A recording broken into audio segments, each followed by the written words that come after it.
Ça clignote rouge là, ça veut dire. C'est bon, c'est bon. Ok, d'accord. Hello. Tu le fais plus? Mince. Ouais. Aujourd'hui, je suis avec Ryan, qu'on a déjà vu, je ne sais combien de fois sur ma chaîne. Mon acolyte qui va m'aider en fait à tester le henné blond dans mes cheveux. Alors, je suis consciente que je vais pas avoir les cheveux blonds avec du henné blond. Hein. C'est juste que c'est un soin le henné et je me suis dit quitte à faire un soin au henné, autant au passage essayer d'éclaircir mes cheveux. Sachant que j'ai fait une teinture il y a environ 1 an, une teinture chimique. 1 an et demi. En principe, elle dit que je vais pas avoir les cheveux verts, mais je pense que tout est possible. J'ai pas les cheveux verts. Et on va voir si dans mes cheveux ça fonctionne, qu'est-ce que ça fait. Sachant qu'il faut le laisser poser 3 heures. C'est pas une fois tu peux laisser 2 heures hein, si tu veux, c'est juste que ça marche. Plus tu le laisses longtemps, plus il y aura de résultats on va dire. Voilà. Donc pensez à couvrir votre sol avec du plastique ou quelque chose pour éviter de salir votre sol. Parce que l'aîné ça tâche. Voilà, donc elle a mis des gants et moi j'ai mis un vieux t-shirt et une serviette que je vais sacrifier. Bon alors, du coup l'aîné, ce qu'il faut savoir c'est qu'on ne doit pas mettre de l'huile avec, sinon ça le côté coloré. Voilà, il s'en va. Donc faut pas mettre d'huile même si c'est un soin patati patata. Sauf si c'est juste un henné pour faire du soin. Ouais mais dans ce cas là autant ça sert à rien, autant mettre pas une poudre de cœur pour cacher par exemple. Donc plutôt mélanger des poudres avec la poudre de henné que des huiles. Voilà. Sinon ça dissout le côté teinture. Dans un récipient en bois, c'est très important. Si c'est pas en bois, qu'est-ce qui se passe? Qu'est-ce qu'on peut prendre? Pas du plastique en fait, surtout pas du plastique. Non mais vaut mieux prendre du bois, vraiment c'est après c'est un, ou du verre. conseil, ouais du verre à la rigueur mais pas genre du métal, quelque chose comme ça. Enfin, ok. Mais vraiment du bois si possible, une cuillère en bois et vous mettez de l'eau chaude.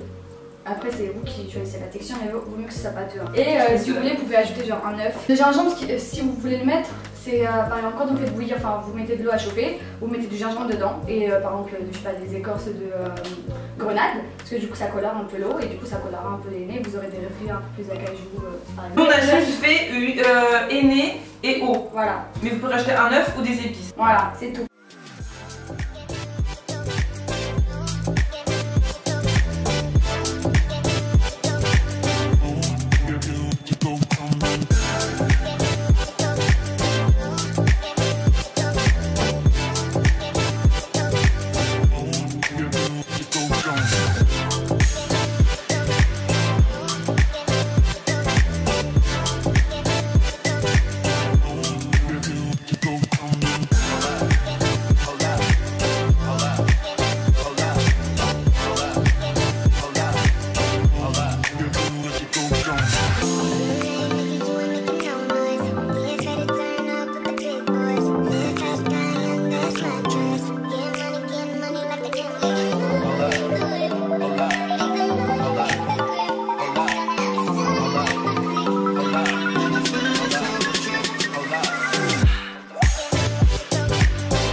Wow, j'ai plein de fientes de caca d'oiseaux, n'importe quoi, de la fiente d'oiseaux sur les cheveux. Incroyable. Merci Ryan De rien, de m'avoir effacé ce beau caca. On n'a plus maintenant qu'à attendre 3 heures. Voilà. Et ensuite, shampoing ou juste rinçage après?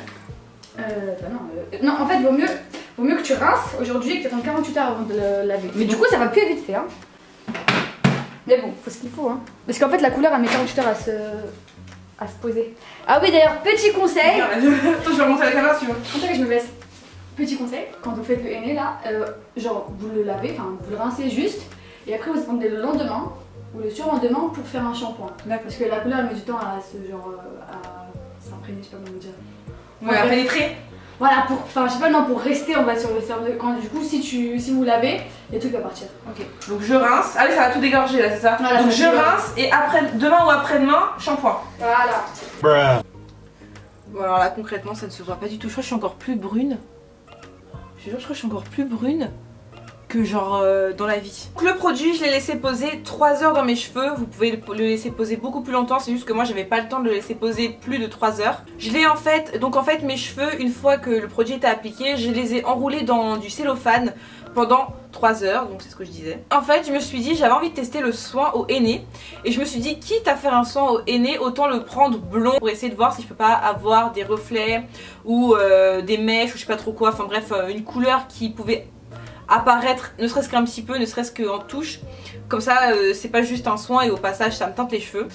Il faut aussi savoir qu'avant ça, il y a environ un an, un peu plus d'un an maintenant, je m'étais fait une teinture, une espèce de teinture un peu acajou, rouge, bordeaux, je sais pas trop comment ça se dit. Mais en gros c'était une teinture qui avait dégorgé au bout de 2 jours de toute façon. J'ai eu les cheveux rouges une journée. Le lendemain je me suis fait un shampoing, ça avait complètement disparu. Donc moi au début j'avais super peur que en faisant une teinture au henné après une teinture chimique, j'ai les cheveux qui deviennent verts ou qu'il y ait une incompatibilité, enfin un truc bizarre qui se passe. Donc en fait avant de me faire le henné, genre plusieurs semaines avant, j'ai enchaîné les bains d'huile, les masques. Et en fait aussi je me suis fait des masques à base de vinaigre de cidre, d'huile de coco et de citron, ou alors d'huile essentielle de citron, dans le but en fait de faire dégorger une teinture. Donc ça c'est bien si un jour vous faites une teinture qui est pas forcément réussie, vous aimez pas trop le résultat, vous le trouvez trop foncé. Si vous essayez de faire dégorger votre teinture, vous pouvez mélanger donc du vinaigre de cidre et du citron, ou alors du vinaigre de cidre et de l'huile essentielle de citron.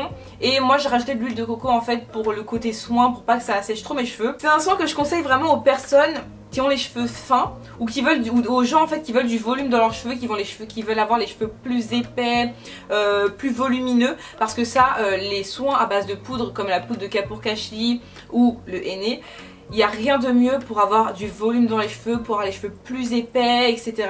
En fait, vaut mieux préférer un mélange de poudre avec de l'huile plutôt que juste un bain d'huile si vous voulez vous faire un soin et que vous avez les cheveux fins, que vous voulez du volume, parce que l'huile tout seul ça va enlever le volume et en revanche la poudre ça va en donner et ça va épaissir vos cheveux. Donc évidemment moi au niveau du résultat je suis forcément déçue parce que je suis brune, vraiment brune, j'ai les cheveux noirs. Et en fait ce qui s'est passé donc pour la teinture c'est que déjà moi j'ai laissé poser que 3 heures, j'aurais peut-être dû le laisser poser plus longtemps. Et du coup en fait ce que ça a fait, ce que je cherchais pas du tout à faire, c'est que ça, en fait là on voit rien mais au soleil on se rend compte, ou dans d'autres lumières, je sais pas pourquoi dans mon salon particulièrement on ne se rend pas compte, mais en fait en gros à partir de cette longueur là on va dire j'ai mon ancienne teinture et ça a accentué et ça a éclairci cette partie là en particulier et pas le reste des cheveux, ou en tout cas ça se voit pas. Je pense que je vais refaire un henné par dessus dans quelques jours ou je sais pas quand, pour voir en fait si à force de le faire ça se voit de plus en plus. En tout cas le henné blond de chez Aromazone, si vous le faites sur des cheveux bruns ça ne marchera pas. Voilà, j'espère que cette vidéo vous a plu, que du coup vous avez vécu ma désillusion avec moi. Et sur ce je vous fais des gros bisous et je vous dis à je ne sais jamais quand. Bye.